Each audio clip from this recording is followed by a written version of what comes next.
Department of Musicology, and am delighted to be chairing such an interesting panel. So we gotta get right to work. We don't have a microphone here, but given the size of the room, it ought not to be a problem to go barefoot. However, if you have trouble hearing anybody, please gesture wildly so that we speak up.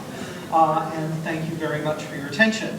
We're going to cut right to the chase. Our first presenter, whose last name I did not ask about the correct pronunciation, I'll do my best, is Peter Tajani, yes, from the University of Urbana-Champaign, delivering a paper entitled Cutting the Umbilical Cord, Diaspora, Kinship, and Narratives of Return in the String. And let's please welcome Peter.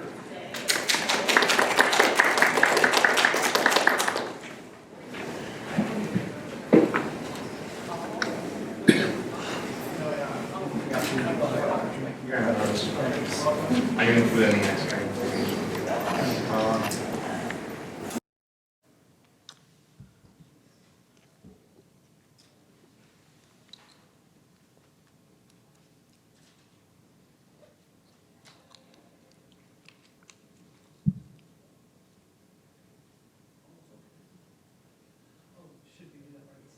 Sorry, Peter, we would need to move a microphone so that we can record more effectively.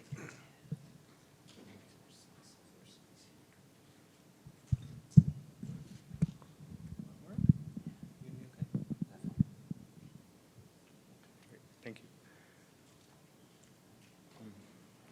So thank you all for being here.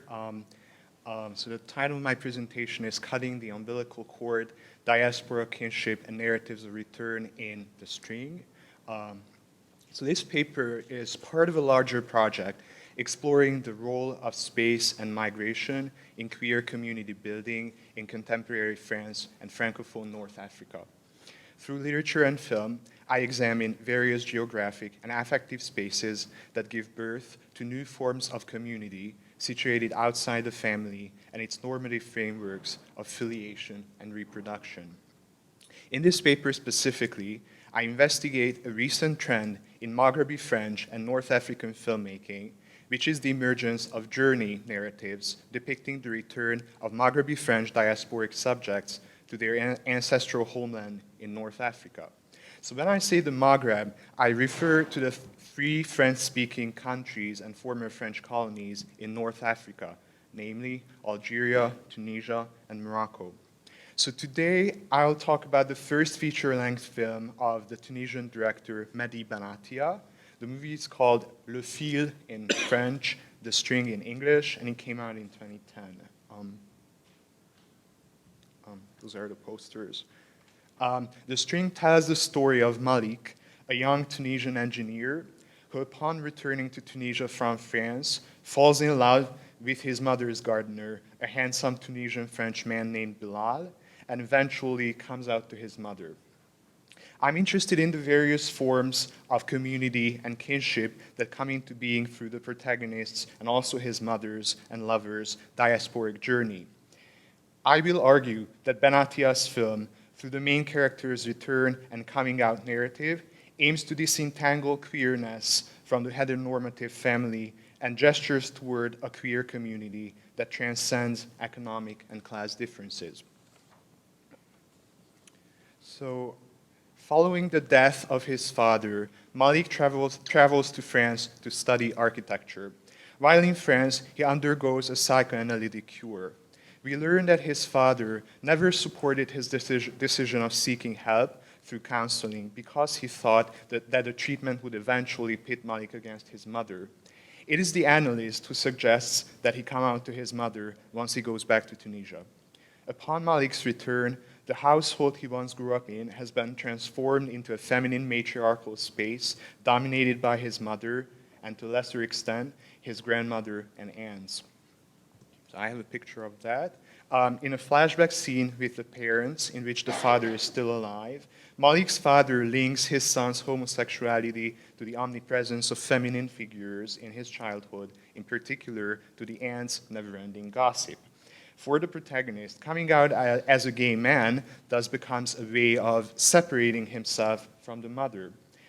or to quote the title's metaphor, a way of cutting the umbilical cord that continues to exist between him and the mother. On the other hand, coming out also allows him to escape the heteronormative frameworks of marriage and reproduction inherent in the notion of family. In A Queer Time and Place, Judith Halberstam argues that, quote, queer uses of time and space develop in opposition to the institutions of family, heterosexuality, and reproduction, end quote.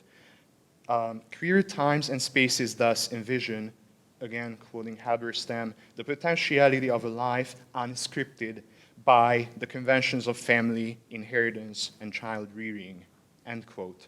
In Ben Attia's film, Malik's dependence from his mother and the potentiality of his escape are metaphorically rendered through the figure of the string. There you can see the string next to the chair.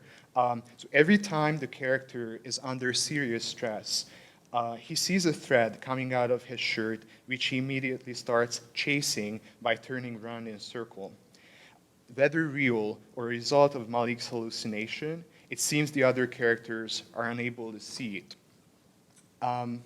Given the film's insistence on the psychoanalytic cure, I have more to say about that. So the pulling and chasing of the string is reminiscent of Freud's observation of the so-called fourth da game, recounted in Beyond the Pleasure Principle, which he published in 1920. Freud is, I'm not sure if you know the story, but Freud is visiting a family where he encounters a child that is playing a simple, albeit strange game. He explains that, quote, the child had a wooden reel with a piece of string tied around it, which he threw away in a playful fashion while simultaneously saying, oh. Freud and the child's mother interpret that oh as the German word fort, meaning gone. Immediately after, the child recuperated the toy by skillfully pulling the string attached to it, pulling it back. He then uttered the word da, the German equivalent of there. So Freud has two explanations for the child's actions. On the one hand, he compensated for the departure and absence of the mother, hence the repeated staging of disappearance and reappearance of the toy. On the other hand, the child demonstrated his mastery over the situation by transforming his passivity into an active role. So through his repeated fights with an eventual coming out to his mother, Malik passes from a passive to an active role. And at the end of the film, his lover's beloved touch can actually make the string disappear. So in an interview, the director Mehdi Ben Attia explains that, quote, the string symbolizes the link that attaches Malik living in France to Tunisia, as well as the umbilical cord between a mother and her son. After greeting his aunts at the house, Malik walks down to the sea. As a liminal space connecting Europe and the Maghreb, the Mediterranean Sea serves as a metonymy for the protagonist's diasporic journey. Moreover, following the director's comments, it's interesting to note that in French, the words sea and mother are homonymous. Both are pronounced mère. Throughout the movie, the metaphoric presence of Malik's string thus links the affective bond between him and the mother to the Tunisian post-colonial nation. Malik's queer journey of coming out is thus inseparable from the post-neocolonial context in which the film is set. So in the rest of my presentation, I'll focus on the post-neocolonial context of the film, in particular on the ways in which the film envisions the possibility of a classless queer community. So while Malik's coming out leads to the dissociation of queerness from the heteronormative family embodied by his mother, I argue that his return also engenders a new form of queer community, one that transcends economic and class differences. In the film, the main character is a Maghrebi citizen, a Tunisian citizen to be specific, who only lived in France for a brief period of time. Bilal, however, is a Maghrebi French diasporic subject who spent most of his life in France. As a result, the two characters' personal histories and migrational trajectories enable different ways of identifying and disidentifying with the culture they inhabit. The film illustrates this point by contrasting their use of Arabic. While Malik speaks it fluently and often uses it with his mother's servants, Bilal needs to take classes in Arabic and is visibly uncomfortable speaking it. The movie also emphasizes the difference between the two men in terms of their social status and class. Although increasingly more comfortable with the idea of her son dating another man, Sarah, the mother, cannot help but point out that Malik could have chosen, quote, a man from his milieu, end quote. In this regard, Benatia's choice of names for the two protagonists further illustrates the class differences between them. In almost all Semitic languages, the name Malik means king. However, Bilal may refer to Bilal ibn Rabah, one of Muhammad's closest companions who became the first muezzin, a prayer caller, according to Islamic tradition. The director's choice of name does not appear to be accidental. Bilal ibn Rabah came from a family of African slaves who were later freed by Abu Bakr, the father-in-law of Muhammad. Despite their unequal economic situations, the film showcases Malik and Bilal's relationship as a union that extends beyond class differences. To give another example, earlier in the film, Malik is riding his motorcycle on the way home when he notices Bilal walking on the edge of the road. He offers to give him a ride, which the young gardener gladly accepts. So there is a close-up from the scene. So through a series of close-ups, we see the two men sitting on the motorcycle and traveling through liminal spaces. So, for example, the road that connects the city's working-class suburbs to the family's residential bourgeois neighborhood. And all of those spaces mirror, in fact, Bilal's rising to a higher social status as a result of his relationship with Malik. The film also explores the community between the two main characters by depicting their journey through the Tunisian countryside. The initial sequence of this part of the film, is toward the end, shows the desert through a series of establishing shots accompanied by the famous 1968 Italian pop song La Bambola. The contrast between the Maghrebi landscape and the use of non-diegetic sound, specifically a European song, highlights the ways in which the protagonist's diasporic quest must contend with the competing frameworks of European and Maghrebi identity. At the end of their trip, Malik comes close to defining what the notion of community means for the two of them. He explains,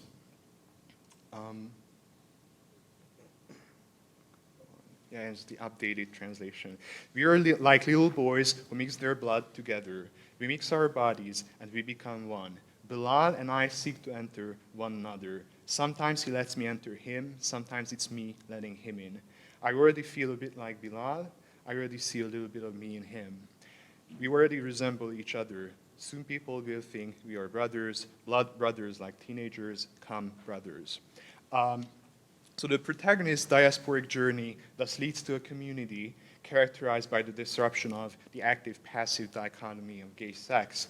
The insistence on a queer communal body without borders is a rather perverse realization of the Italian philosopher Roberto Esposito's concept of community. Although for Esposito, comunitas, that is, a community without external or internal borders, is both necessary and impossible, Benatia's film demonstrates that a queer community is in fact possible, at least in the realm of fiction and fantasy. I think I'll stop here. Thank you.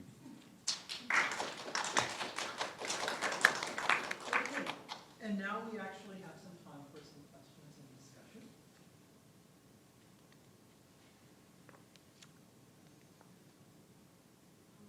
I was curious, in France and Europe, since you're talking about colonized subjectivities, is the father figure supposed to represent another colonizing presence in Malik's life, like parallel to France, or? Yeah, I mean, it's kind of complicated, but I would think that it on the one hand, stands for the Tunisian post-colonial nation, especially, so you don't get to meet the father in the film, he's dead, but there are the flashbacks through the recollection of the mother, so you don't really know if the mother imagining that, but he is very much opposed to the sort of the legacy of French colonialism in France, and that's why it's so interesting that I only talked about the aunt's presence in the family and how the father doesn't like that feminine sort of matriarchal-like space, but also he says repeatedly in the flashbacks that Malik is only gay. He uses the term homosexual, so like homosexual, because he went to a French school and he didn't get to play with like the little Arabs in the streets. So it's very interesting. It's, you know, it's a very old trope, you know, in that, you know, it's homosexuality is sort of a Western import in these societies. So the father, interestingly, seems to be thinking that, but he has a lot less problems with. Again, he's dead, so it's hard to say, but with his son's homosexuality compared to the mother, who has a really hard time sort of accepting, and the interesting thing, not accepting homosexuality per se, but more the class difference between Malik and Bilal, who's just the gardener.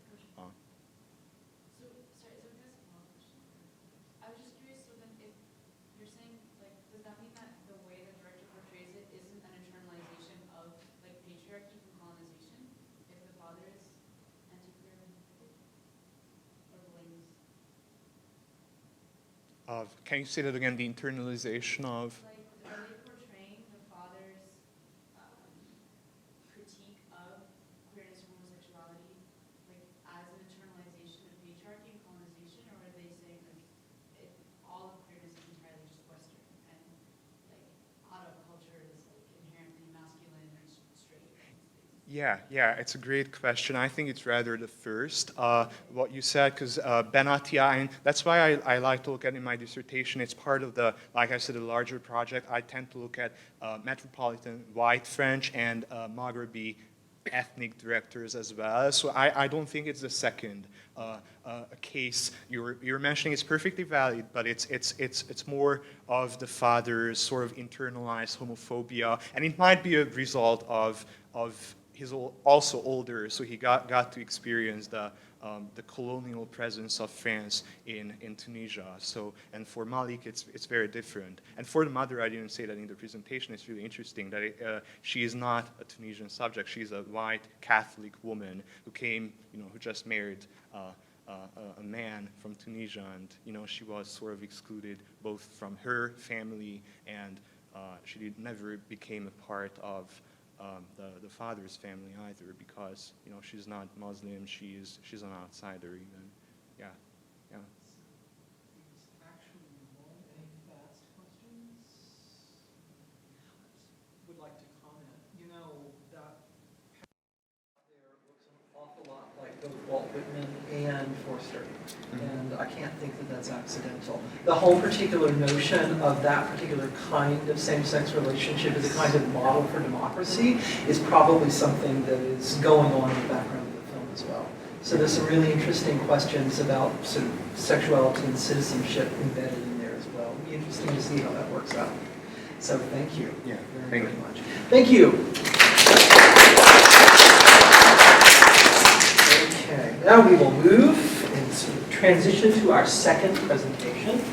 Alas, that we have to move so fast in these damn things. We could certainly spend a lot more time talking about the issues raised in each of these papers. So, our next presenter is Eric H. Newman from the University of California at Los Angeles. He is a PhD candidate in English, and his dissertation, Queer Orientations, Affect and Political Political Imagination in Queer American Literature, 1900 to 1940, explores, I'm sorry, I can't read your writing. explores How queers- how How? sorry how early 20th century queers across the color line accounted for themselves at a time when theories of LGBTQ identity were caught between medical and ethnic discourses. The title of his paper today is Queer Orientalism, Richard Bruce Nugent and Edward Stevenson's Cross-Racial Affiliation. I'm Eric Newman. Thank you. All right. Okay. One of the arguments that I've been pursuing lately is that the various Oriental figures and objects scattered about the pages of early 20th century black and white queer literature function as a symbolic system that identifies, channels, and orients the author's understanding of queerness and queer identity. Once you've noticed the proliferation of these Orientalist images in the margins, you will simply see them everywhere. As they become symbols or avatars of queerness, these Oriental figures and objects also become the perceptual apparatus of a queer consciousness, conduits that promise to make queers intelligible to the world as filiation or familification and identification, while at the same time making the world navigable for queers. My concern here and elsewhere is to think both about how Orientalism functions within queer American literature and the early 20th century process of queer identity formation, steeped in cross-racial affiliation, as well as what this function signifies for queer political imagination during the period and in its afterlives in the present. Though their Orientalist image repertoire draws from the deep well of popular Orientalism, queers encounter these images from a distinctly different set of identitarian and political concerns, which I identify under the term queer Orientalism. Not a term I'm totally married to, by the way, which we were talking about earlier. In this sense, queer Orientalism refers to the active and conscious reworking of familiar Western fantasies of Arab and Asian peoples that made their mark upon late 19th and early 20th century American culture. This reworking variously resignifies the Orient, which in this archive is a really messy melange of both Asian, continental, and subcontinental, Pacific Island, and Middle Eastern, and also some parts of Eastern Europe. So it's like when we say Orient, it's like in that Orientalist messy way. Resignifies the Orient as origin, aesthetic practice, gendered and sexual identity for black and white queer writers from Nella Larson to Willa Cather, Claude McKay to Charles Henry Ford and Parker Tyler, among others.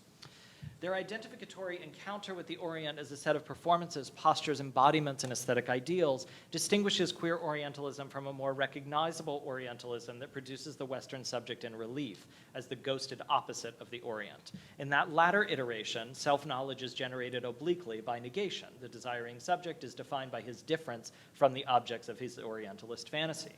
In queer Orientalism, self-knowledge is generated rather by positive and conscious affiliation. The desiring subject here is defined by his felt similarity to the imagery of his Orientalist fantasies.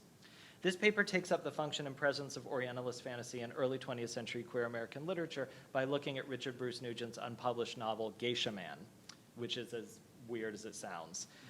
This talk is a truncated version of my second dissertation chapter. A note to all of the grad students, never try to do this. It was murder trying to pull this down.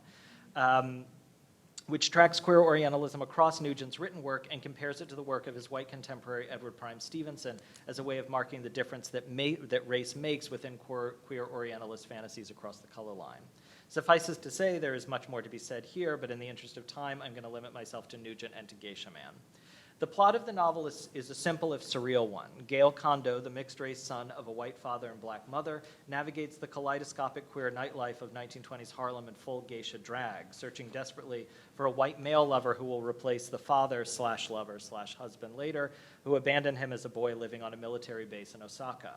One night, Kondo meets his father at a Harlem drag ball where, reunited amidst the Orientalist tableau, father and son reconcile and move into a country house together, living as husband and wife. Their brief domestic bliss is soon shattered when Kondo discovers his father has been reading the Kama Sutra.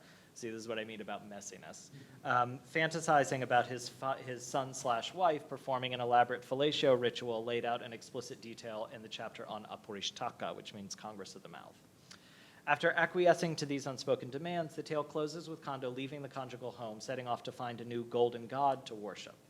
While Nugent's earlier works exemplify the utility of queer Orientalism as a technique for fashioning a fugitive queer identity, Geisha Man confronts the problematics, namely objectification, abjection, and violence, of an approach that can so easily slide into the violence that palpates at the heart of Orientalism. In order to grasp in concrete detail these rather abstract claims, I'll turn now to a scene from the middle of Geisha Man. In the following excerpt, Nugent's queer Orientalist sensorium appears in all its kaleidoscopic complexity, as Kondo, dressed in, quote, a gown of silver poppies, observes the glittering queer milieu at a drag ball typical of 1920s Harlemite culture. Okay, so just bear with me while I read this. We arrived late, and the dance floor was a single chaotic mass of color, abbreviated ballet of skirts of pink, blue, silver, and white, dancing with Arab sheiks in fantastic colors, Turks with bright balloon trousers, curled pointed boots, and turbans with sweeps of brilliant feathers and sparkling glass gems, pirates in frayed trousers, bloody shirts, headbands, earrings, and tattoos, hoary girls, fashion girls, Apache Indians, Spanish, Dutch, and Japanese girls, one man resplendent in the Third Dynasty costume of a Chinese bandit king, court dresses of Louis XIV, hula girls and boys, Indian temple dancers, evening gowns, and the black and white of full dress. Boys dressed as girls and simpering sadly, girls dressed as boys and bulging in places, flame kings and snow queens, bathing beauties and Greek gods. I recognized an Eastern prince as an Armenian acquaintance. Laughter, noise, petulance, brawls, perfumes, dust, dim lights, slippers, floors, arguments, perspiration. Trampled handkerchiefs, bits of costumes, the swishing of silks, the caress of fans, coquettish glances, bare knees, empty liquor bottles. I was dancing with a handsome Turk. He was whispering little exciting breaths in my ear and surreptitiously kissing me. The feel of his muscles, his thighs darting into the folds of silver poppies, connecting with electric simplicity ever so often through my metallic flowers. The body feel of him. I was floating on music and sensuality. The chaotic mass of color that Kondo sees at the ball offers a world in which normally static identifiers such as nation, race, and gender are refashioned in costume and performance. The Arab sheiks in fantastic colors and those Turks with bright balloon trousers aren't actual Arabs or Turks, but rather men or women of indeterminate racial and national identity posing in costume. Likewise, the transhistorical and global Orientalist pageantry of Indian temple dancers, a Third Dynasty Chinese bandit king, and hula boys and girls call into question the authenticity of Apache Indian, Spanish, Dutch, and Japanese girls who are in attendance alongside them. Such slippages between the real and performed racial and national identities at the ball are also extended to the terrain of gender and class, where boys dressed as girls, girls dressed as boys, meet an Eastern prince who is actually just an Armenian acquaintance. At the ball, the performance of identity enables both the freedom to explore one's own identity and to become, if only in performance, an other that feels more like oneself. These slippages enable Kondo the sort of free play necessary in order to fashion himself as the gender-bending geisha man. It also invites the attentions of this handsome Turk, who may be enjoying a similar freedom in both his costume, if it is in fact a costume, and the fantasy of dancing with a real Japanese geisha. This play of appearances enables the two men to come together on the dance floor under the performance of amorous heterosexual coupling, as Kondo gives himself over to a very homosexual rapture.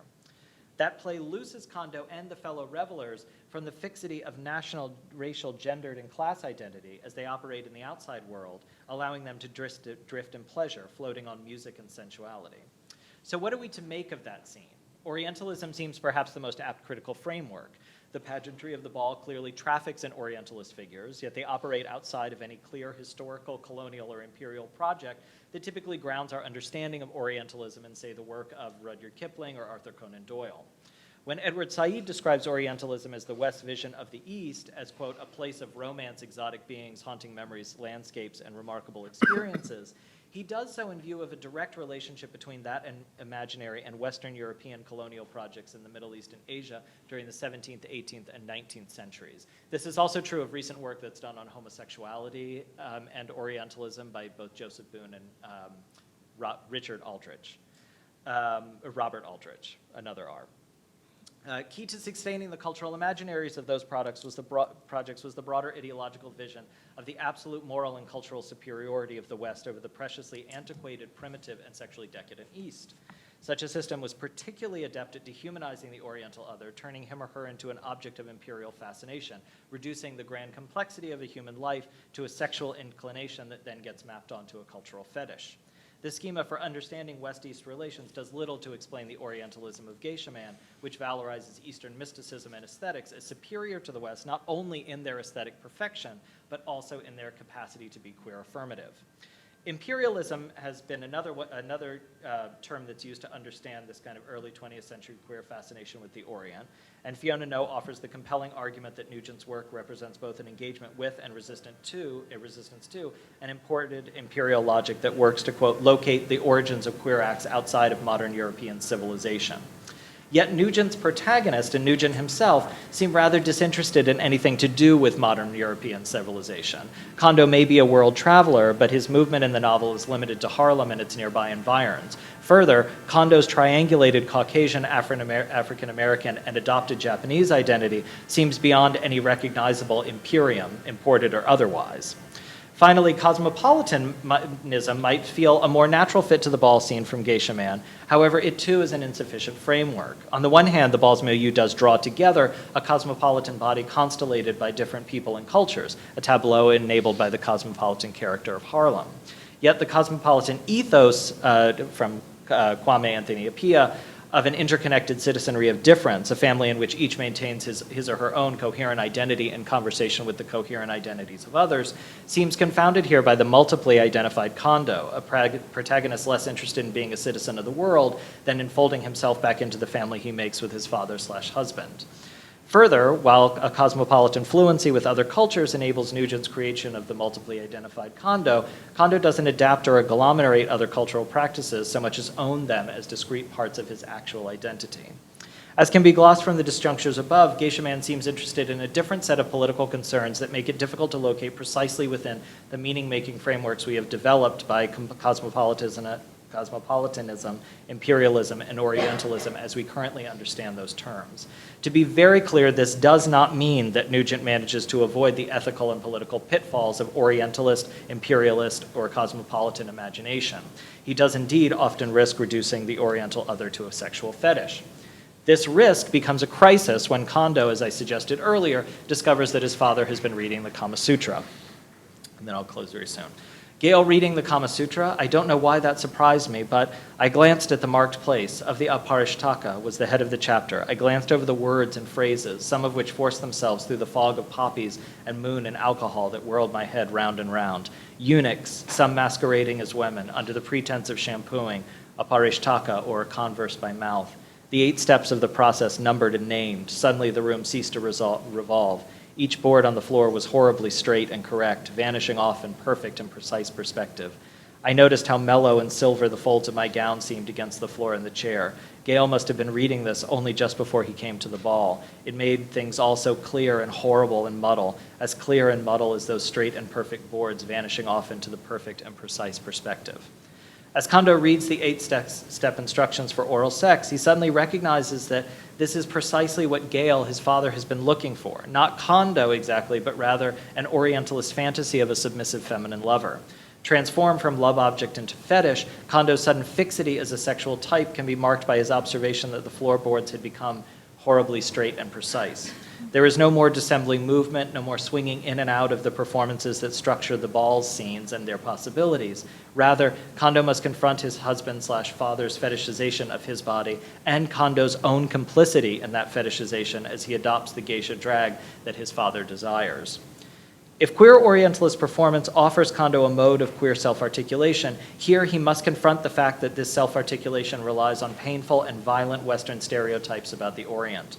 Kondo's traumatized movement between denial, rage, compromise, and suffering attempts to keep intact both his relationship with his father and his identity as a geisha man. Orientalist performance thus gives him a sort of freedom he needs in order to stake a claim for himself as a gender-bending object of desire longing only for love in a homophobic society, and yet in donning the cross-racial drag of the geisha man, he participates in the sensorium of pain and objection, where the white heterosexual male object of desire dominates and objectifies a racialized other. The novel is unable to resolve those tensions, and Kondo quits his father-husband to search for a new God, a new life, and a new way to love.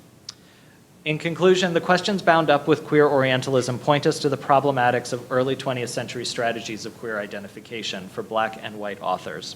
Cross-racial affiliation, as we see here in queer Orientalism, enables the queer subject to locate himself in the work, indeed to be claimed by racial, national, or filial structures that challenge the ways in which we tend to think about Orientalism. However, in deterritorializing Orientalism in order to re-territorialize its image repertoire as a space for queer identity formation, this queer Orientalism reproduces the very prejudices from which it flees, namely misogyny, racism, white masculinist domination. These are the trade-offs that we must always be wary of in the imaginative expansiveness that we might otherwise value in queer identity structures. In thinking about queer Orientalism in the early 20th century, I want to think not only about how the violences of the normative world leave their trace on our liberatory queer imaginaries during the period, but also how the afterlives of those imaginaries impact our queer self-articulation in the present.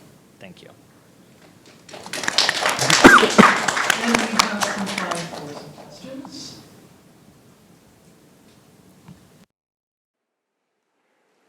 Well, I will start things off. I didn't know this novel. And Nobody I does. find this novel incredibly interesting. Two things that occur to me immediately that I'd love to ask you about is one is, well, when I think of that period and I think of geishas and I think of New York, there's one overwhelming thing on my mind. Actually, one double thing that's on my mind. And that is David Belasco's play and Puccini's opera from David Belasco's play of Madame Butterfly. And it's got to be something hovering in Bruce Nugent's background. He's got to be aware of that somehow. I don't know how that plays out. There's already an important difference because at the end of Madame Butterfly, of course, Cho-Cho-san offs herself. Yes. And in this case, clearly there's something, there's a kind of response to that's Yes. going on and Yeah. sort of saying, no, I'm leaving. So that's one thing I wonder about. The other thing is that these fantastic farrago of various sort of ethnic tropes mixed in together sounds specifically like Hollywood. It really actually sounds like Hollywood in the 20s.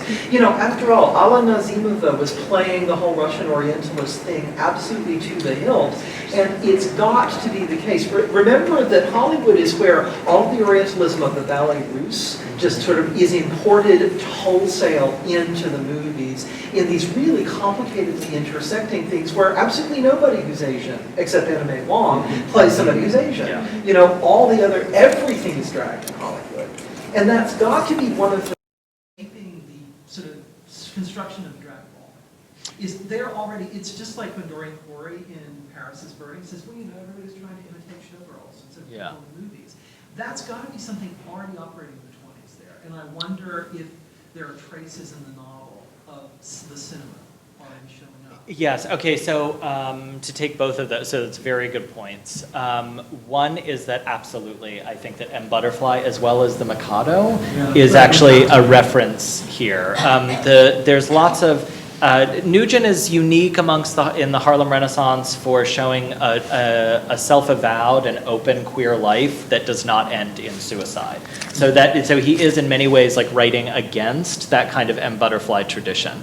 But I also think that I write a lot about M. Butterfly in the chapter version, so it is in there. But M. Butterfly or Madame? Sorry, Madame Butterfly. M. Butterfly is later. So Madame Butterfly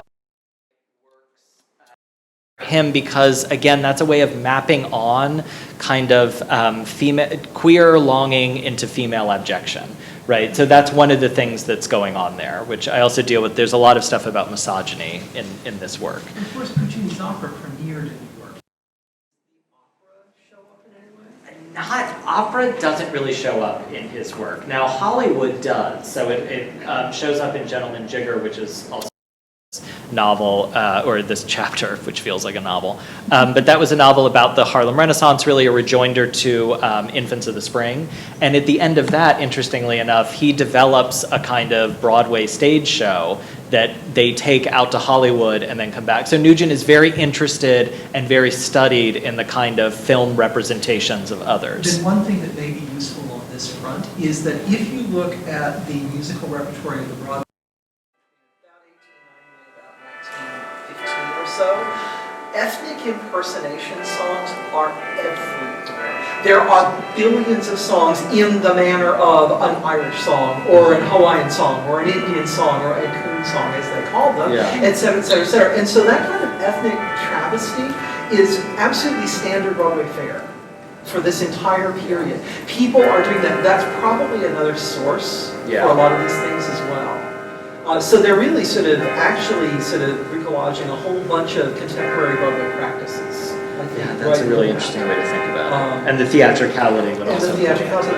And the last point I would make really fast, if I could just like yammer for a second more, is that really rather than thinking about Orientalism or the Empire or things like that, you might get just as much traction from re-invoking our old friend Bakhtin in the notion of the carnivalesque. Because if this is not a hyper-carnivalesque situation, I don't know what is. And so the kind of politics that his sort of notions of carnival might underwrite might be of use in this case. Because of course the great problem with carnival is it's always temporary and it always gets shut down. And so in a way this is all stuff that's planned to be elusive. It's like, well, we can be free now for this brief period of time and then we're going to run away. So we don't get caught. Okay, I love that. That's really helpful. Thank you. Sort of things that sort of, I've got to read them. Okay, all right. Other questions, comments? Sorry. No, that was great, very helpful, thank you. Thank you very much. We will now actually proceed to our third paper. Let me just point out that these papers are clearly going to speak very well to one another. There are all sorts of points of contact that are manifesting already. Now we're going to move periods again and genres. Our next speaker is Marcus Degnan? Okay, Degnan, from UCLA also. He is a second-year student in the Asian American Studies Department, his work focusing on articulating a grotesque literary aesthetic to combat neoliberal racialization through creative writing. He identifies as, a good list, biracial, gay, Catholic, Vietnamese American from the South. What part? Florida. What, Northern Florida? Orlando. Oh, that's still real South. Yes, that's true. So his paper today is called Heterofatality, Using the Grotesque to Identify Queer Potentiality Within Mortal Kombat 10. So, Marcus.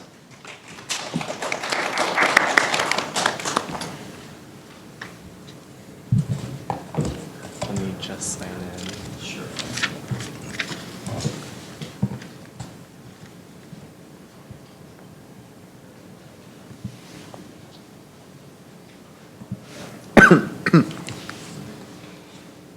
Oh, okay. So to begin discussion on this paper, this isn't my actual work necessarily. This has been stemmed from conversations of what I've had with other people who play video games. But also it stems because a lot of my identity was formulated through video games. I came out because of certain video game characters and whatnot. And my parents used to use Mortal Kombat to teach me anatomy so that I would one day be a doctor. That's why my initials are MD. But obviously it didn't work. So here's my presentation. But I do want to kind of preface this all with a content warning in that some of the images specifically too will have somewhat violent imagery because Mortal Kombat has been known for its violent imagery. The first one will be a more kind of old school arcade style, so it's a little less immediate, but the second one, which will be my closing slide, will be a little more realistic. So I just want to kind of preface that in case people have discomfort with that. But moving along, so Mortal Kombat is a virtual 2D fighting game where players are charged with picking from a roster of characters who all come with unique backstories and personalities. Once a character is chosen, two players battle each other to the death. When either character's health bar drops to 0, a ghostly voice shouts out, "Finish him or her," prompting the winner an opportunity to engage with Mortal Kombat's most infamous gameplay mechanic called the Fatality, which is a finishing move that ends in a gruesome murder, as we can kind of see with that image there. Fatalities range from decapitations, amputations, and more graphic ways to dismember the opponent. Because of this overt violence, Mortal Kombat has been historically controversial and is one of the primary franchises responsible for the Entertainment Software Rating Board, known as the ESRB, which is comparable to the Motion Picture Association Film Rating System of G to R-rated. And it continues to shape censorship policy today. Outside of the series' legal controversies, Mortal Kombat has a plethora of issues that are specific concerns to ethnic studies with regards to the kinds of characters that are represented. Be it Bruce Lee impersonators, Fu Manchu-like sorcerers, or the countless dragon ladies who remain dressed in the least amount of clothing possible while on the battlefield, the game serves as the embodiment of hegemonic discourse that is reflective of normative, gendered, racial, ableist, and sexual structures. These caricatures are mostly Asian characters, but also inclusive of other people of color, stand in direct contrast with more memorable and sympathetic white characters that populate the game. Mortal Kombat first appeared in 1992 in an arcade console by Midway Games. Given the popularity of arcades during the 1990s, and its controversial notoriety, the series surged in popularity and broke various world records. Though experiencing a decline in player base in the early 2000s, the franchise was revitalized when it was picked up by NetherRealm Studios in 2010. Since the studio shift, the Mortal Kombat franchise has sold over 35 million units in total throughout its years of existence. Given the sheer scale and spread of the games in the global market, it is important to consider how the implications and the representation of various racialized identities are produced. I point to the newest addition to the series, Mortal Kombat 10, which has complicated the initial problematic representations previous installments of the series have established in subtle but substantial ways. Specifically, I've identified various elements of queerness that different characters employ despite their heteronormative structure that frames the games. These elements of gender and sexual nonconformity can be located through what I define as a grotesque aesthetic to navigate various kinds of liminal spaces. I thus plan to articulate this representation through an engaged literary analysis of not only the characters, but also the larger player communities that kind of foster these characters, as well as how mainstream media interacts with some of these characters. Paying attention to how the grotesque serves as an essential tool, aesthetic, and identity to combat restrictive normative structures that reinforce oppressive values. So with that said, this is going to be the character I'm going to be focusing on. Her name is Melina, and she's a significant character that was introduced in the Mortal Kombat series in Mortal Kombat 2 in 1983. Shown from the pictures above, she has a very Orientalist kind of approach to her as a female ninja, but clearly, she's very sexualized in that regard as well. So Melina is one of the many ninja characters that populate the game. By ninja characters, I mean playable characters who embody traditional racialized perceptions of what constitutes an Asian person. So there's 3 of her, and then there's 7 ninja guys. For the female ninjas in particular, this includes wearing skin-tight leotards and handling a variety of exoticized weapons such as metal fans, short swords, or in Melina's case, a pair of Japanese daggers called sai. As we can see in the various reimaginings of Melina, she has undergone various visual changes that render her more orientalized and alluring the older she gets. From her first debut in 1993 to her next appearance in Mortal Kombat 3, and a later 3D depiction in 2004, which is the far left, we can see a clear and deliberate attempt to enhance her sex appeal as digital graphics and production values get better and better with each new addition to the Mortal Kombat franchise. Going into a more focused analysis of Melina, we can see how her veil is oftentimes the focal point of her appearance, which connotes a sense of exotic beauty that characterizes most racialized portrayals of Eastern women when you're thinking about Edward Said's Orientalism. Beneath the veil, however, is her most defining feature that will remain the focus of my conversation, a large mouth rimmed with long, sharp, piranha-like teeth. These dentures are Melina's defining trait. They become the main point of reference for other characters when they're interacting with her in-game, such as one character calling her Butterface. But they also come into her actual fighting style, with many of her moves adopting titles referencing her insatiable hunger, including her man-eater fatality, where she inhales the opposing character and proceeds to spit out only their bones, or her leaping lunge, where she jumps onto her opponent and gnaws at their neck. Melina's exaggerated mouth calls forth various discursive ideologies that locate it within a cultural context regarding Asian women. One theorist to consider is Rachel Lee, who discusses some of the concerns in the work The Exquisite Corpse of Asian America, and how the mouth is a trap of reproductive and national ideologies which the body is formulated according to straight aesthetics, referring literally to the lining up of white teeth, which calls into question the assumptions that are gleaned for the teeth that are not in correspondence with the idealized body. As Lee renders the larger implications surrounding Melina's distorted mouth, I also identify in relation to the primary aesthetic of which remains the foundation of my argument. Oh, that was a bad sentence, sorry. While oftentimes seen as a vague term, when I'm using the term grotesque, I choose to define it through the theorists Jeffrey Hefferfram and also Mikhail Bakhtin, who use the sentiments of the carnivalesque and bodily exaggerations to frame what I'm going about. Because in both of their kind of contributions to what the grotesque is, it's not just awful disgustingness, which is kind of its own like larger discursive emotion. But the grotesque is hopefully trying to like universalize kind of like humor and comedy through bodily exaggerations. For like ethnic studies in particular, this results in kind of racialization that's used to dehumanize like people of color. But that's something I also want to kind of complicate in terms of how the grotesque can be used as a way to like change and complicate queer potential, or complicate racializations in terms of mobility. Yeah. So Melina is one of the most popular characters throughout the Mortal Kombat franchises. Hold on as I put my password. And so her role within, so she's come across in like a lot of different media sources in terms of as a playable character or also a cameo in various cartoons, comics, toy lines, and even televised shows. She even made it to the silver screen as shown on the left in Mortal Kombat 2, but that was not a very good movie. Both like in terms of like how well it did in theaters, but also like if guilty pleasure, it wasn't very good.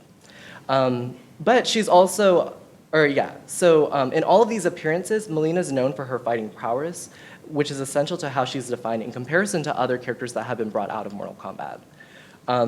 While perceived as a capable combatant, there's an obvious emphasis on her sexual appeal as well, and why she's being brought into these other kind of multimedia spaces. The image on the right serves as the perfect example of this assertion. Completed in 2004, concept artists of the 7th game in the series, Mortal Kombat Deception, created this provocative image in response to Melina's inclusion to the magazine spread for the publication Playboy magazine, which labeled her as one of the sexiest women in gaming. Despite the language attached to Melina's description, which reinforces her aberrational qualities of being another familiar face to the readers, she is nonetheless celebrated as a sexual icon in many different lists throughout various gaming populations. What can be gathered when considering Melina's overt popularity throughout her 22 years is a particular fascination with her occupation between being both overtly racialized and sexualized, as well as maintaining a transgressive role despite her deformity. Yes, Melina is nightmarish and inhuman, but her popularity remains consistent and aligned with that.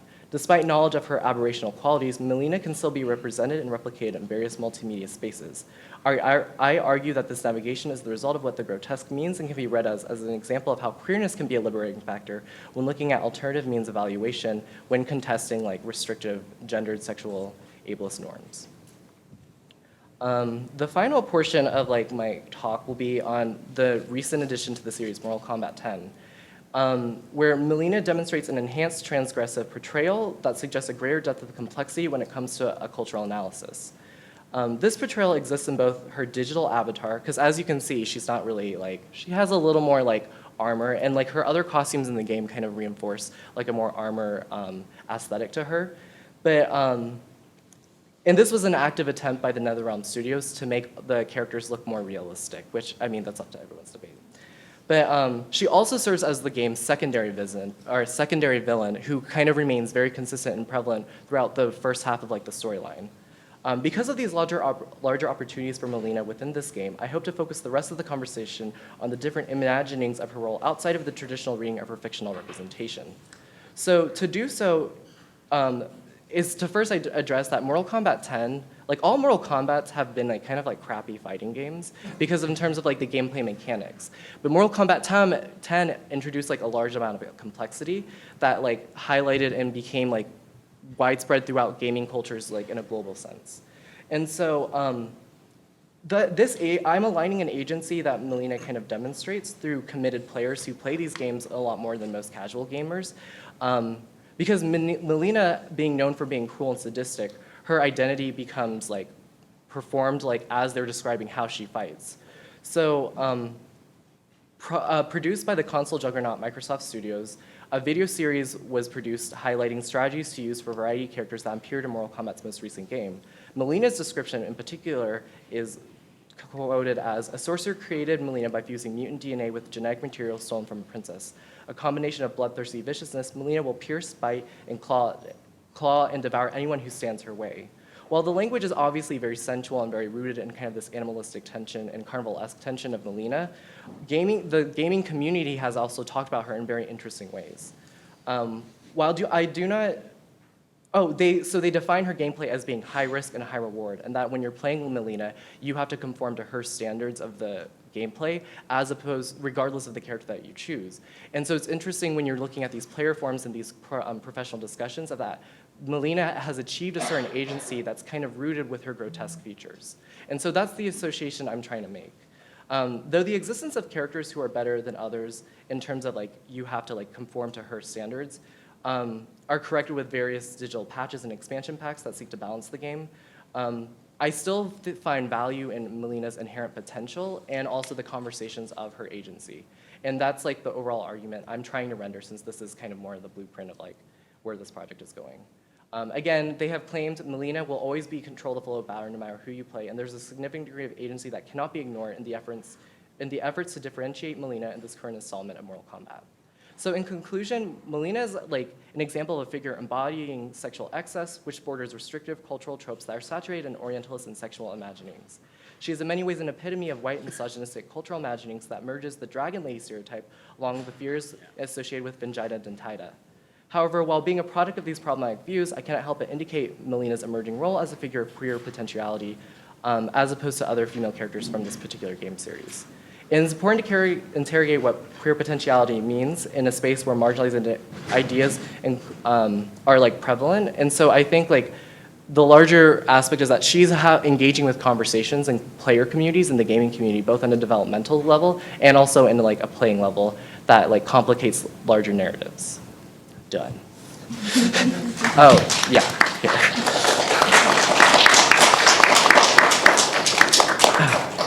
And we have some time for questions and comments. Thank you for your presentation. This might be more of a comment. Something that just struck me while watching your presentation. When you showed the images of the 3 avatar versions of Melina, I was really struck by how the 2014 like post 9/11 avatar seemed to take on more Arabness than the previous ones. That was just something that really hit me.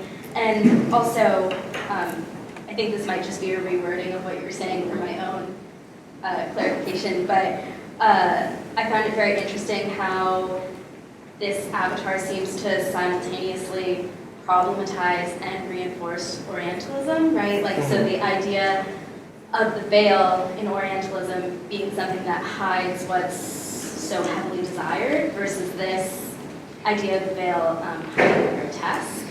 And I was just very struck by how it can problematize Orientalism while still reinforcing it. Yeah, and I think like that speaks to Melina's larger like statement that like she can't.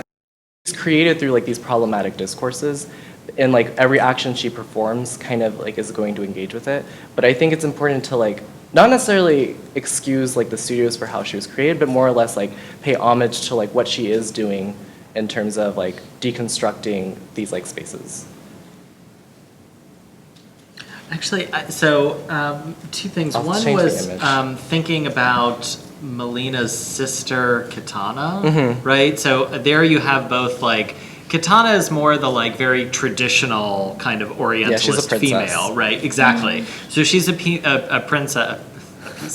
She's a princess, and then her sister, right, is the abject and the evil and the like. I was waiting for when you were going to mention the dragon lady thing, right, which is what they're doing with the mouth. So that's interesting to me, is like how those 2 figures are held in tension, and therefore does Melina have more capacity for agency because of her grotesque characteristics versus like somebody like Kitana, who I think is mostly like just a kind of foil and a pawn in the game narrative. The other thing that I kept wondering is like, so this is produced by Konami, right? Which is like a Japanese company. So how does Orientalism work? Like, is this Orientalist representation in service of its ultimate, it ultimately being deposited in an American market that therefore would be receptive to, right? So in some ways it is like Japanese designers creating Orientalist images, right? Yeah. So what's kind of going on there? So the developers, like the actual developers who are like the concept artists, are all in the United States. Like NetherRealm Studios is based, to my understanding, in the United States. Has that always been true? I may be a little confused like with the publisher versus the developer. Okay. So there is some differentiation between that, but like Ed Boon, who's like the person who like whenever you search up Mortal Kombat, he's always the one that like there. Yeah. Like there's a lot of like when you look at their interviews, because they have a lot of these hidden interviews in like the games and like when you beat like a certain level, all of them are kind of like just like cis straight men.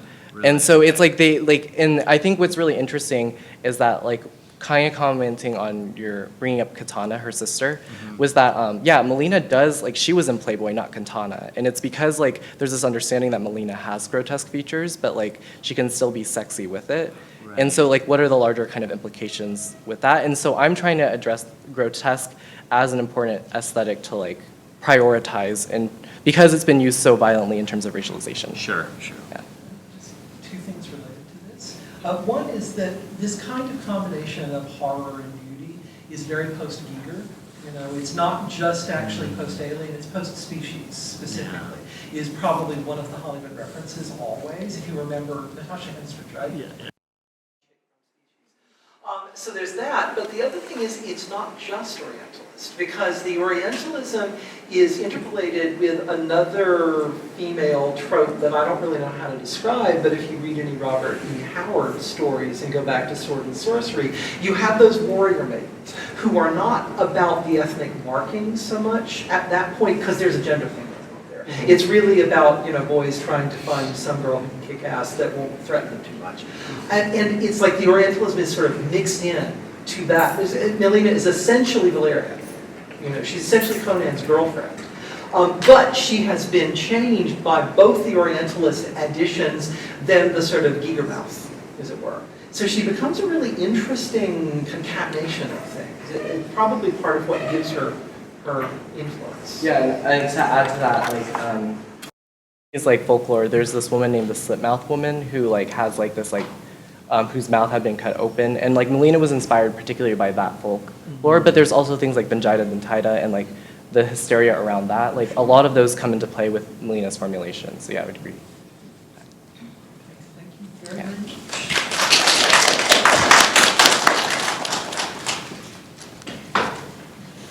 And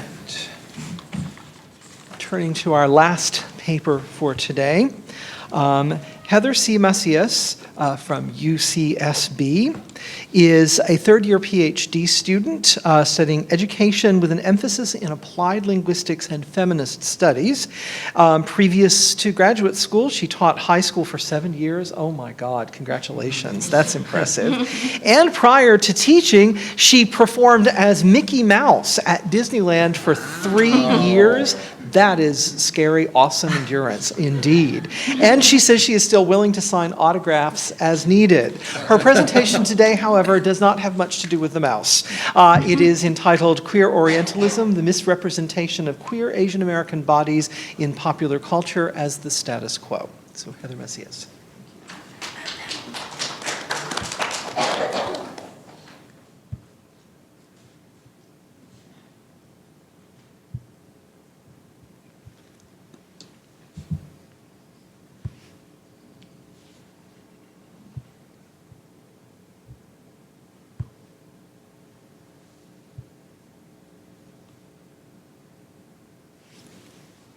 Okay. So very similar title to Eric's, and they're complementary, so it's good. Woo. Okay. Just a bit of background on myself. I'm a TA for the Asian American Studies Department at UC Santa Barbara, but my own research is in education, dealing with multilingual speakers, transnational identities, and representation of underrepresented groups and students. So I cannot speak for the queer Asian American experience as an insider, but I can, however, use this writing and exploration into my own concept of what a queer Orient looks like in America, particularly as a queer person of color who teaches these topics in an Asian American Studies Department at a UC school today. For the purpose of this paper, I will be discussing queer cis bodies with the hopes that in the future others may incorporate a trans perspective into this discussion. And also, I do not intend to speak for all Asian American experiences, but rather just to create a framework used to explore these experiences. So my research purpose is to create a theoretical framework to help researchers explore the representation, or rather misrepresentation, of queer Asian Americans in U.S. popular culture.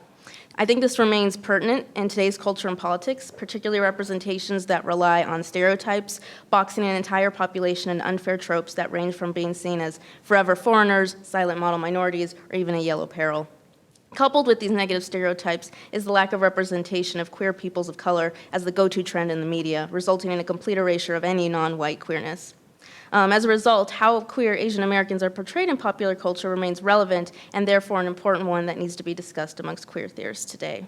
So my research questions began with, what does being queer and Asian American look like? How is it enacted today? What function does this representation serve? What I'm doing is basically, or rather my theoretical framework is, first I'm doing a queer reframing of Said's Orientalism. I won't get into that because you've been hearing about it for the last hour and a half or whatever. But basically, I do want to make you aware that I am utilizing the homoerotic aspect that's already built into Said's theory, where the West dominates or tops the submissive East. I'm also utilizing a queer diaspora framework as presented by Gayatri Gopinath, which I will also refrain from elaborating on too much because of time. But basically, just a queer diaspora challenges the nationalistic view of a diaspora by examining what it means to be of a space, creating this liminal space where certain bodies are othered to perpetuate the conventional ideologies of gender and sexuality. So this othering of queer, non-white American bodies is what serves as the impetus for not only how queer Asian American bodies are represented, but also for how these representations serve to perpetuate the same power relations Said speaks of in his theory of Orientalism that situate the West as the dominant and masculine top to the East submissive, feminized bottom. Likewise, an examination into queer Orientalism helps further the growing scholarship on homonormativity, calling attention to not only how the queer white body continues to function as the default version of queerness, but also what spurs that homonormativity to be constructed in the first place. I argue that the portrayal of queer Asian American bodies in U.S. popular culture is primarily defined by race, but with a sexually charged depiction attached to that racial othering. That is, the queer Asian American male body is seen as submissive, a feminized fantasy, and sometimes to a greater extent is completely desexualized, while queer Asian American female bodies are invisibilized to the point of being hypersexualized in the terms of the heterosexual male gaze and desire. This racially, sexually charged othering is in contrast to the dominance of queer white male bodies and operates to maintain and perpetuate the racial, masculine privilege of the white male found within the heteropatriarchy to create a homopatriarchy. So starting off with the queer Asian American male body, firstly, they're seen as submissive. So this means that the queer Asian American male body is perpetually portrayed in a powerless manner, including being seen as submissive in sexual acts, usually in the position of being, excuse my language, being fucked. This representation of the queer Asian American male body, and likewise the anus, then becomes conjoined, creating an association with the Asian body and the anus in queer popular culture. So research, such as the research done by Richard Fung, has found that gay male video porn, the queer Asian American male body as the bottom in the act of anal sex was a reoccurring pattern. So because Asian American male actors are rarely seen as the ones fucking the white male actor, not only does the Asian American body come across as the passive, submissive bottom, but they also come across as the one who wants to be fucked by the white body, causing queer Asian American males to lose some of their sexual agency through this stereotype. For example, there's also been research done into Asian American porn star Brandon Lee, who is made his career as basically one of the only Asian tops, but it was Wynn, who looked into this research, found that Lee's topness has always been, quote, a shaky affair due to the continual objectification and sexual availability Lee portrays in his films, particularly when partnered with white men, despite being on top. Likewise, the submissivity is likewise found in gay male publications, where queer non-Asian males, usually white, can find Asian male partners who are described in written form in a distinctly powerless, almost naive manner, resembling that of a submissive, but always sexually wanting object. So as a result, the queer Asian American male body has little to no sexual agency, but only functions as the one to be controlled or penetrated in the sexual act by a white male body who retains all power in the fantasy-like relationship. Oh, actually, not done. There's likewise a queer an Oriental fantasy being represented. So in David Henry Hwang's play *M Butterfly*, in his afterword, he applies the label Rice Queen to queer white males who are primarily attracted to Asian males, while the queer Asian male plays the role of the woman in the dynamic of the relationship, also depicted in his play. This submissive role of servitude is again represented in gay male porn, where various portrayals of Asian American male bodies are represented as servants, be it as geishas, submissive wives, mail order brides, or even houseboys. And so those portrayals have the white male body seen as manly, while the Asian American male body is seen as not only a boy, but the exotic other. And so this in turn helps to secure the white male body's power as the one in charge, both sexually and racially, while also enacting an Orientalist fantasy with the Asian American male body becoming the prototype exotic woman to be consumed by the white male gaze. Lastly, queer Asian American male bodies are represented in a desexualized manner. So they are taken to a further extreme to the point of complete desexualization. They are commonly characterized as desexualized Zen, with a desexualized Zen asceticism being shown as a martial arts master, a ninja, or a samurai. And this portrayal seemingly is more masculine than the feminine good wife or male or a bride. However, this time they're denying the queer Asian American male body any sexuality at all. This representation only serves to ensure that the Asian American male body does not usurp the masculinity of the white male body. And so being completely unsexed, they are unable to compete with the masculine sexuality of the white male. Moving on to the queer Asian American female body, one representation, the most often one, is that they're completely invisibilized. So the queer Asian American female bodies are treated as objects of desire to the male gaze, but for the queer Asian American, the queer Asian American female body is subjected to the heterosexual male gaze purely. And so this is a result of the complete erasure of the queer Asian American female in popular culture, who are often described in research as unseen or invisible. The lack of queer Asian American female representation in popular culture is demonstrative of this fact, indicating the ontological assumption that Asian American female bodies cannot be queer. Thus, not only is the queer Asian American female body not allowed to be queer, but they are also not allowed to have any agency in their sexuality, being erased from queer circles and confined to purely heterosexual ones. Moreover, the persistent representation of Asian American female bodies as submissive and subservient serves to further erase the existence of queer Asian American females due to the, quote, expectations of silence and heterosexuality that's been regularly placed on them. So examples of this can be found in TV and film depictions, such as the LGBT film Saving Face, where the film perpetuates the idea of Asian American females as straight, both through the protagonist's choice of remaining closeted around other Asian Americans and the fact that her love interest is able to pass as straight throughout the entire film. Even in the title of the film, Saving Face, a popular Chinese idiom, implies a need to avoid humiliation and pass as straight, perpetuating the trope of the quiet, submissive Asian American female who does not draw attention to oneself because they are straight and they are silent. Likewise, queer Asian American female bodies are represented in a hypersexual way. So as a result of the invisibility in queer circles, the Asian American female body only exists for the gaze of others. Tellingly enough, when Asian American females do exercise their sexuality, it is defined by someone else's desire. So the Asian American female body, queer or not, comes to be defined by their physicality, sexualized to the point of hyperfemininity. So research, Gopinath's research into Bollywood cinema in America, where South Asian female bodies are significantly more visible than male ones, creates a hypervisibility and a fetishization of South Asian women's bodies, framed as infinitely available to a heterosexual white Western gaze. So not only are queer South Asian females non-existent, but their female body is seen as unthreatening because of their hyperfemininity.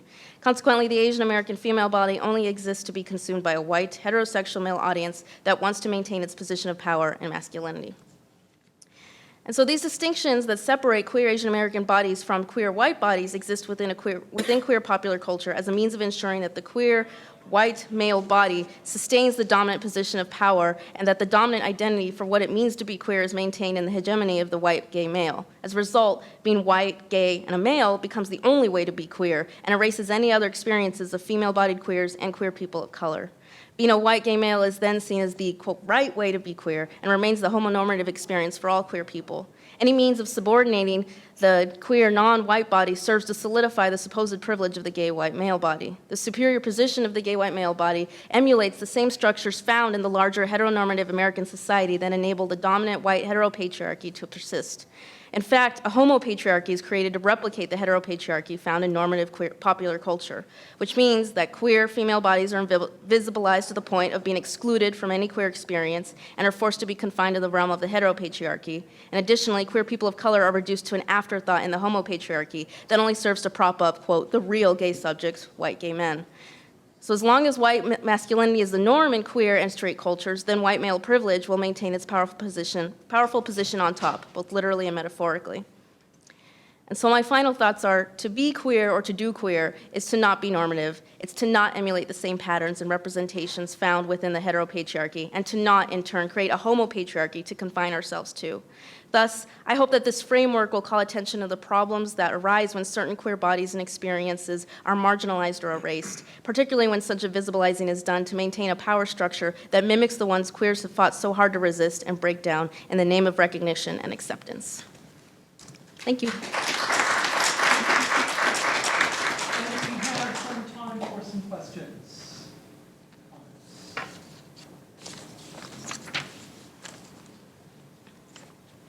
have a question. In the discussion of pornography, one of the things that was shaping it is that it was primarily, the sources you were quoting, that's primarily discussions of commercially available and produced pornography. But, you know, I have understood, I have been told that nowadays almost nobody actually bothers with commercial pornography because there's so much amateur stuff online that is free. And that works very, very differently from those kinds of things. And I wondered what the vast numbers of online stuff that people put up, which actually is completely not like this, what kinds of pressure those kinds of pornographic representations put on this idea. Because there's plenty of, you know, channels for Japanese daddies or something like that. That's just like dime a dozen at this point. And that doesn't actually work in this system. I wonder if it's just simply a difference between that old regime of commercial porn, which is basically dying really fast, because, you know, Richard Fong was writing in the 90s, and the regimes of pornography now, which are completely different because they're so diffuse and so decentered. This kind of argument might not hold anymore because so many different things are out there and available. And I wonder if you had had a chance to sort of like wrestle with that. I haven't, in terms of, I've been wrestling more recently with a female aspect right now. Just, you know, my own personal interest as a female and whatnot. But I wouldn't say that I have looked thoroughly into what you're talking about right now in terms of more like mainstream. Because quite frankly, pornography has a history and nobody has written that history at all. You know, once in a while somebody like Linda Williams or Constance Penley will say some things that are really smart and useful. But as far as sort of saying, well, let's actually try to establish some sort of framework for thinking about it historically, there's not a whole lot about it. For that matter, to be frank, there's not a lot of actual analysis. It's like nobody sits down with a porn film and says, all right, let's actually treat it like it's by, you know, by Tarkovsky or something. And that could probably be interesting. So Yeah, definitely like next steps to consider. Yeah, thank you. Other questions or comments?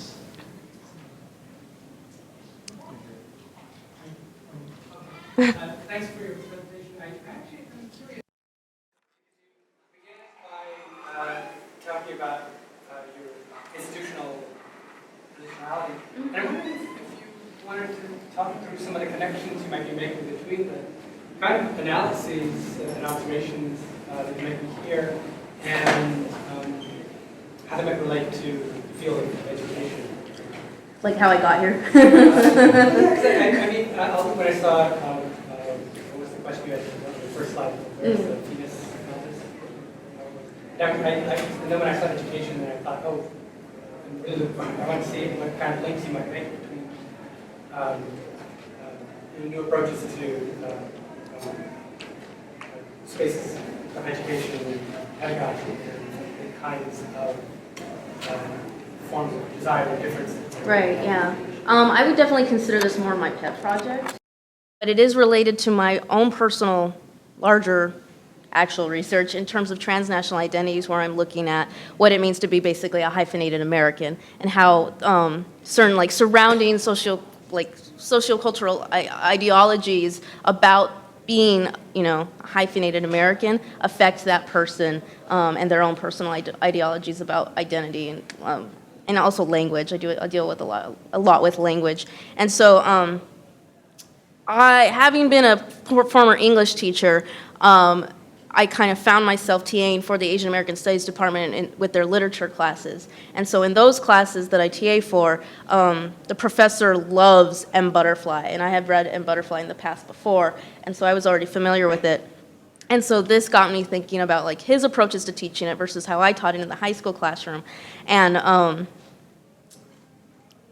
our discussions on it and the fact that I TA for this class basically every quarter, that started getting me thinking about, okay, Asian Americans, representation and identity construction, and then that kind of just clicked with me and like, oh, I'm looking at transnational identity construction and what that means for, particularly at this moment for Latinx people. And so it kind of just like, they melded really well at one point last year, and that's when I started sitting down like, I'm going to like take this further just for myself, really.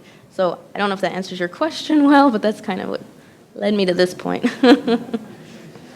Because the lunch is going to be in that space, they are already gathering, and so we must actually go ahead and stop. But I'd like to thank our panelists for really stimulating and interesting.